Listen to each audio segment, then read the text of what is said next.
৬টা হাঁসের মাংস একত্রে এই প্রথম রান্না করলাম। নমস্কার, আমি স্বপ্না। দেশ এবং দেশের বাইরে যে যেখান থেকে ভিডিওটি দেখছেন, আপনাদের সবাইকে অনেক অনেক শুভেচ্ছা। স্বপ্নাস ব্লগে সবার আমন্ত্রণ। প্রতিদিনের মতো নতুন একটি পর্ব সাজানোর প্রয়াস করছি। বাস্তব সব চিত্রগুলি নিয়ে আশা করছি আপনাদের সবার ভালো লাগবে। তাই অনুরোধ রইল পর্বটি প্রথম থেকে শেষ পর্যন্ত দেখুন। আপনি যদি আমাদের চ্যানেলে নতুন হয়ে থাকেন, সম্পূর্ণ পর্বটি দেখার পর যদি একটু ভালো লাগে, আমার অনুরোধ রইল চ্যানেলটি সাবস্ক্রাইব করে আপনার মূল্যবান মন্তব্যটি লিখে জানাবেন। ফেসবুক থেকে ভিডিওটি দেখে থাকলে পেজটি ফলো, লাইক, শেয়ার করে আপনার মূল্যবান মন্তব্যটি লিখে জানাবেন। যে কোনো গঠনমূলক মন্তব্য করতে পারেন, কোনো সমস্যা নাই। আমি আপনাদের সকল মন্তব্যের উত্তর দেব। আজ আমার মামিমার শ্রাদ্ধের তৃতীয় দিন। আজ ওদের মাছ ছোঁয়া গেছে, তো দুপুরবেলা মাংস করে নাই, শুধু মাছ করেছে। সবাই মিলে খাওয়া দাওয়া হয়েছে। প্রায় 200 মানুষের এস্টিমেট ছিল। অনেক কিছু রান্না হয়েছে, ওই ভিডিওটা আমি আপনাদের সাথে শেয়ার করেছি। এখন রাতের বেলা, তো রাতে হাঁসের মাংস রান্না হবে। 6টা দেশি হাঁস এনেছে, তো কেটে কুটে প্রায় 10 কেজির উপরে মাংস হয়েছে। এখন মাংস রান্না হবে। তো সবাই বলছে আমি রান্না করতে, আমি এখন মাংস রান্না করব। এর আগে মিষ্টি খাচ্ছি সবাই মিলে। আমি এমনিতে মিষ্টি খাই না, কিন্তু আজকের এই মিষ্টিগুলো খুবই চমৎকার লেগেছে। একেবারে ছানার মিষ্টি, গরুর দুধের ছানার মিষ্টি, এ কারণে এত ভালো লেগেছে। আমি 4টা মিষ্টি খেয়েছি। এরপরে ওদিকে দেখে আসলাম, হাঁস কাটাকুটি করে রেডি করছে 3-4 জন ছেলে মিলে। আর এদিকে সবাই মিলে পেঁয়াজ রসুন কেটে নিয়েছে। সব মশলাপাতি রেডি করে রান্না বসিয়ে দিলাম। দুপুরের ভাত আছে, ভাত রান্না করতে হবে না। এখন শুধু বেগুন ভাজা করছি আর মসুরের ডাল রান্না করেছি। সাথে থাকবে হাঁসের মাংস। যারা মাংস খাবে না কয়েকজন, তাদের জন্য ওদিকে গ্যাসের চুলায় রান্না হচ্ছে মাছ আর বেগুন ভাজা, ডাল। ওখানেও 3 তরকারি হচ্ছে। দেখুন আমরা সবাই মিলে কিভাবে হাঁসের মাংস রান্না করছি।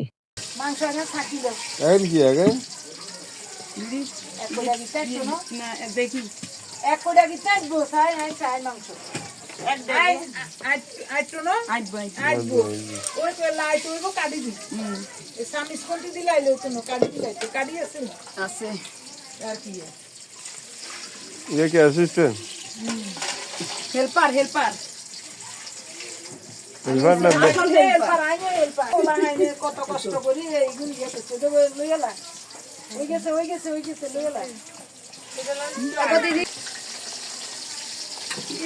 সমস্ত কাজে বাজে লাগিয়েও দুধের মতো জলে আরে আমের লাগছি তো ইয়ে কি এরা আগ করে আঙ্গা বেলা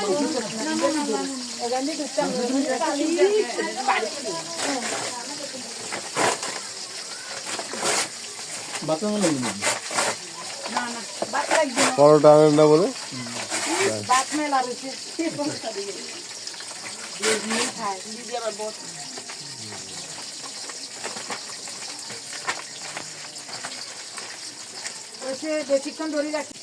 হাঁস পাটির জন্য 6টা হাঁস কাটা হয়েছে, পরিষ্কার করা হয়েছে।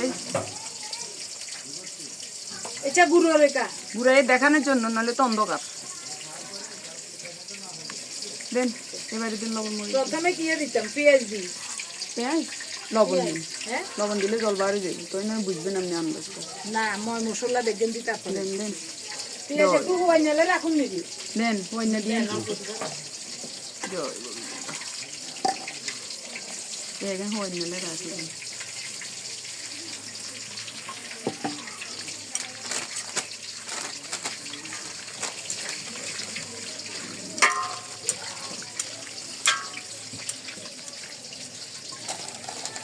মিটিয়ে দিয়ে মনে রাখি লবণ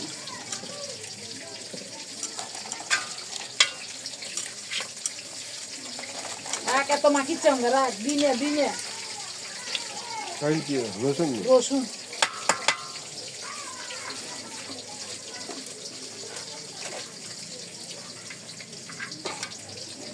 দেবো সাইজ আদা আদা আদা মনে হয় আর লাগবে না দেন কি আর লাগবে দেখবেন দেখবেন দেন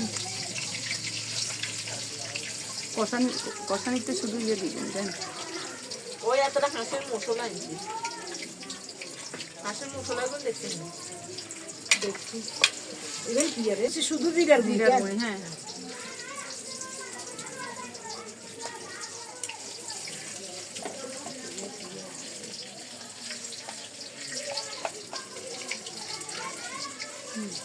দিতাম নি জিরা দেন আর লাগবে না বট আস্তে আস্তে দেই না ভিতরে আরো আছে দেন আরেক চামচ দেন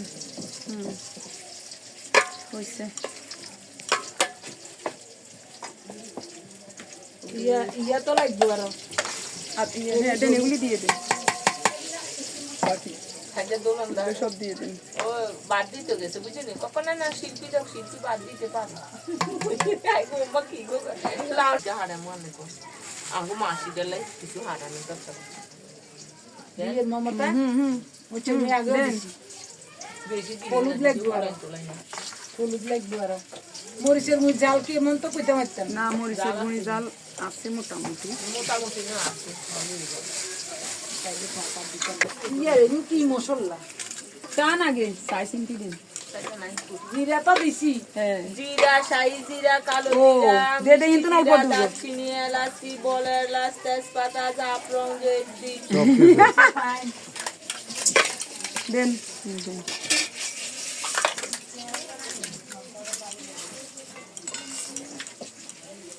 ধর মহাবীর রস জ্যৈষ্ঠ মধু তেজপাতা আটো মোড়া পুরা সাদা গোলমরিচ ধনিয়া সল্ট এন্ড সস এর কালো গোলমরিচ তোর কোন ধর না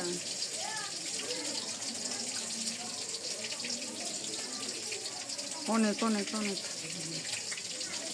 ডালটি থাকো না মাংস কি কম লাগবে না গেন আরো না কই যে আরো লাগবে তো তুই ডালটি থাকো লাগে লবণ দিছি দিছে নি তুই আন্দাজ করিস আর দিন না দিন না দিন না কি জন্য আর দরকার এটা তো নেই। এমনি হাঁসের মাংস আর এমনি প্রয়োজনে তেল নেই এমনি বাড়ে বুঝে তেল তেল মশলা তো সুয়াটারে খাই লাগে দিই খাইয়ে লাইছে অসম্ভব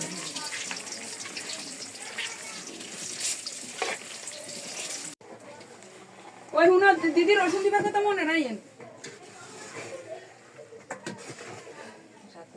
ঠাকুর গো হ্যাঁ তুমি রক্ষা করিও বলবেন যে 6টা হাঁস রান্না করতেছি কোনো চামিচ পাইনি তাই কাঠটা দিয়ে নাড়াচ্ছি এটা ঐতিহাসিক রান্না হচ্ছে আমাদের বেশি এভাবে বলবেন অবশ্যই বলবো। 6টা হাঁস এভাবে এটা একাতে দেখান ভাগ এটা কর দেখান কাঠিতে দেখান এটা হচ্ছে আমার চামচ 6টা হাঁস এরকম জীবনে হয় রান্ধি একাত্রে 6টা হাঁস এই এটা প্রথম কমের ভিতর তো 6 কেজি দিতে হইব নাকি 6 কেজি 10 কেজি 400 গ্রাম তুই না ওই কমবো না না হ্যাঁ টোটাল হলো 13 কেজি আমরা বাদ দিয়ে দিয়েছি আচ্ছা, প্রতি হাঁসে বাদ দিয়ে দিয়েছি বাদ দি 10 কেজি 400 গ্রাম হিসাব করছি ও 400 গ্রাম বাদ দিলাম 10 কেজি হিসাব করছি 10 কেজি দা খান খেয়ালি কথা 7,000 7,500 সুন্দর মামা বড় মামা দিছে 2,000 এগুলো সুন্দর মামা দিছে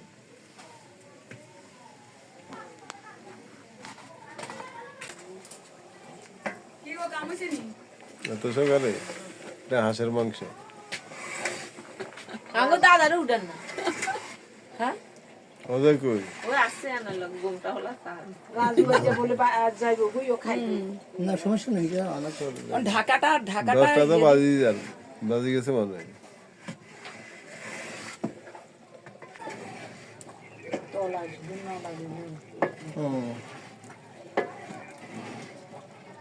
দেখ বাবা একটা চাকরি বাকরি টোকা ঠাকুরের একটা মিলে জিনিস চাকরি বাকরি দিলে অন্ত ফ্যামিলিটা আবার ঘুরে দাঁড়াইবে কথা বুঝতি থাকি বাবা আচ্ছা, না ভালো আছে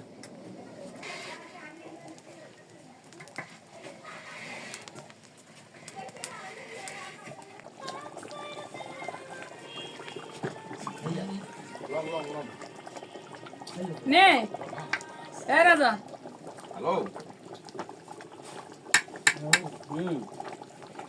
আর একটু জল যাইবো দাও দাও দিদি হ্যাঁ এই তো মাংস হয়ে আছে এই আলু এখনই দিন আলু দিন নিচে দিন নিচে দিয়ে আলু এই মাংস হয়ে আছে তো ইয়ারে দেঙ্গো সঞ্জয় একটু দে আপনার তোমার দোকানে খামু খাইয়ে বাড়ি যাবো কিসে বোমা ডাওরার নি কি গো তোলা হাঁটাইতাম নি গো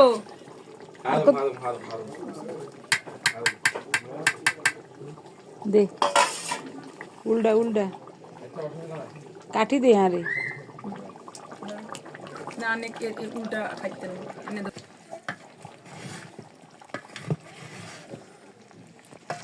এতগুলো মাংস একত্রে নাড়াতে গেলে কাঠি ছাড়া হবে না, তো কাঠি না পেয়ে মমতা একটা পাতলা কাঠ কেটে পরিষ্কার করে ধুয়ে এনে দিয়েছে। এটা দিয়ে মাংস নাড়াতে অনেক সুবিধা হয়েছে। তো রান্নাও হয়ে গেছে। রান্না শেষে সবাইকে খাবার দিয়েছে। সবাই তো আর একসাথে বসতে পারবে না, তাই কয়েকজন করে এই করিডোরে খাবার দিয়েছে, আবার রুমের ভিতরেও কয়েকজনে খাচ্ছে। আমরা একটু পরে খাবো।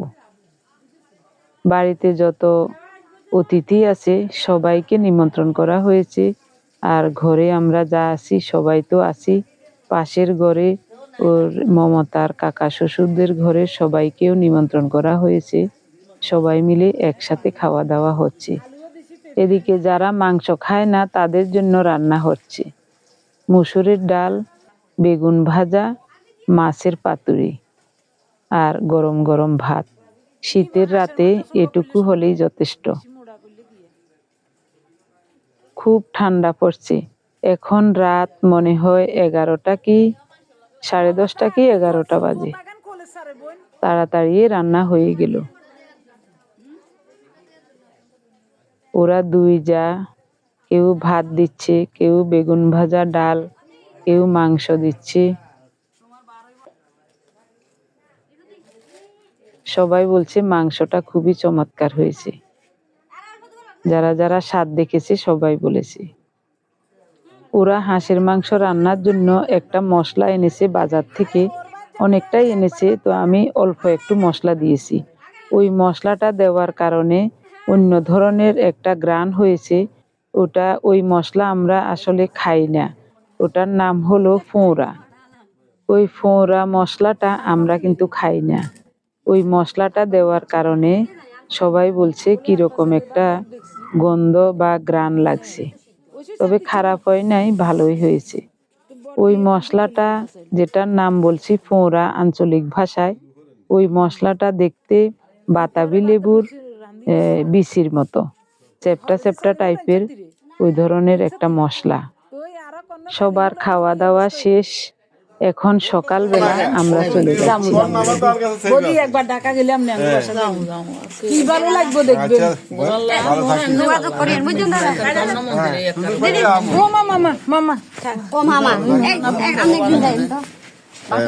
তোরাও যাইস বোন। আনে যাই আনে তো মিরকু চিনে নাই তো চিনি না আনে গেলে আরে লগ বুঝলে যাই আরে মা খানা আছে নি তোরা? চিনি না এত কিছু চিনি খুব ভালো লাগছে রে বোন। ভগবানে তোকে বেঁচে শান্তিতে নিরাপদে রাখো। মামা থাক ভাই, ভগবান মঙ্গল মতো রাখো, ভালো থাকি। আচ্ছা কষ্ট হয়েছে? কষ্ট কি আছি ভাই, কষ্ট তঙ্গরে দিয়ে যাই। এর আর কত কত আদর যত্ন হয়েছি, আনন্দ হয়েছি, এটাই তো বড় কথা। ভালো লাগে সবার সাথে একটা মিলন মেলা হইলো।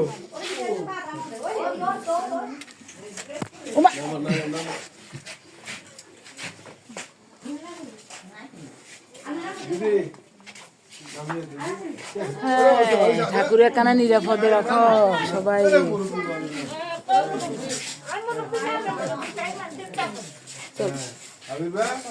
আবির উঠছেন? হ্যাঁ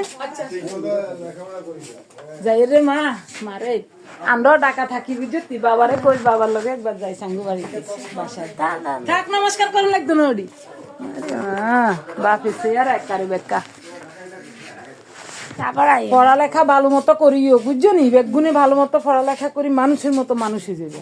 মাইনেও সে কিসে আর মেয়ে হইলে কোনো মেয়েরা করে, মেয়েরা মানুষ হতে আরো সহজ। মেয়ে সন্তানের দাও শিক্ষা দাও, সে হবে যোগ্যতা পুত্রের সমান।